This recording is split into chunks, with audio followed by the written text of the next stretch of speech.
Welcome back to my study space for the first video in this Why I Am a Calvinist series.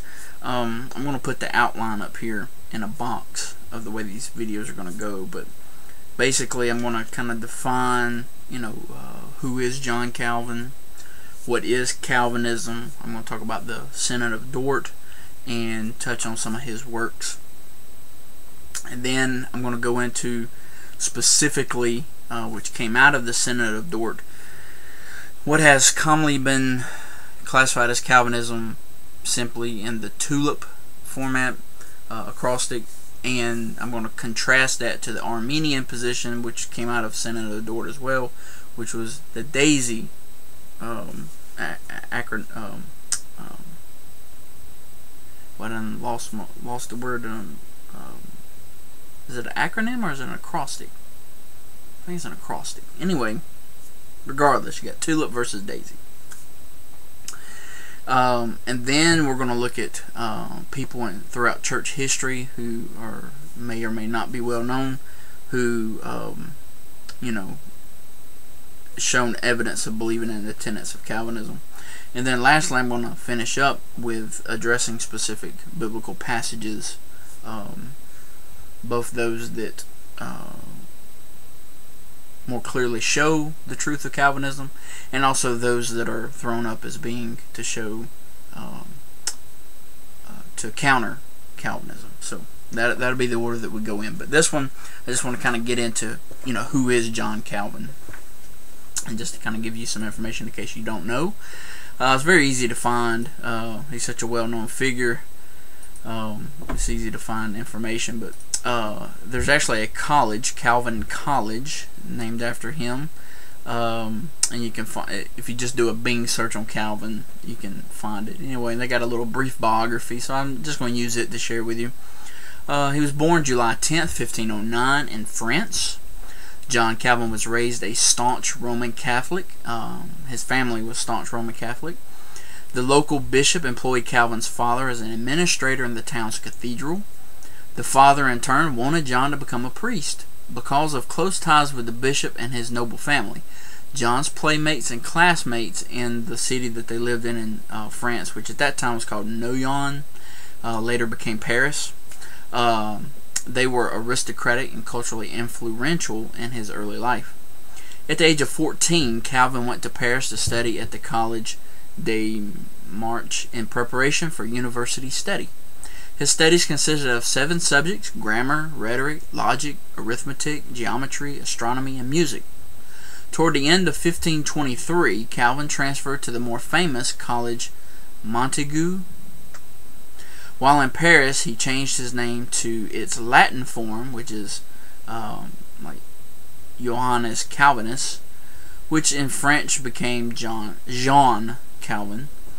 During this time, Calvin's education was paid for in part by income from a couple of small parishes. So all of the new theological teachings of individuals like Luther and Jacques Lefebvre Estaples were spreading throughout Paris, Calvin was closely tied to the Roman Church. However, by 1527, Calvin had developed friendships with individuals who were reformed-minded. These contacts set the stage for Calvin's eventually switch to the Reformed faith. Also at this time, Calvin's father advised him to study law rather than theology. By 1528, Calvin moved to Orleans to study civil law. The following years found Calvin studying at various places and under various scholars, as he received a humanist education. Now, of course, humanist was just like Erasmus was a humanist, and that was that they believed in going to the sources, questioning things, not just taking tradition as it came down. Anyway, by 1532, Calvin finished his law studies and also published his first book, a commentary on De Clementia by the Roman philosopher Seneca. The following year, Calvin fled Paris because of contacts with individuals who, through lectures and writings, opposed the Roman Catholic Church. It is thought that in 1533, Calvin experienced the sudden and unexpected conversion that he writes about in his foreword to his commentary on the Psalms. For the next 3 years, Calvin lived in various places outside of France under various names. He studied on his own, preached, and began work on his first edition of his Institutes, an instant bestseller. By 1536, Calvin had disengaged himself from the Roman Catholic Church and made plans to permanently leave France and go to Strasbourg.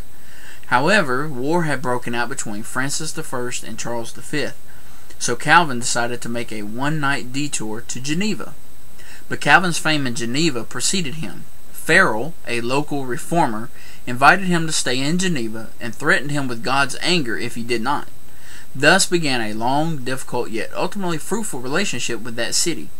He began as a lecturer and preacher, but by 1538 was asked to leave because of theological conflicts. He went to Strasbourg until 1541. His stay there as a pastor to French refugees was so peaceful and happy that when in 1541 the Council of Geneva requested that he return to Geneva, he was emotionally torn.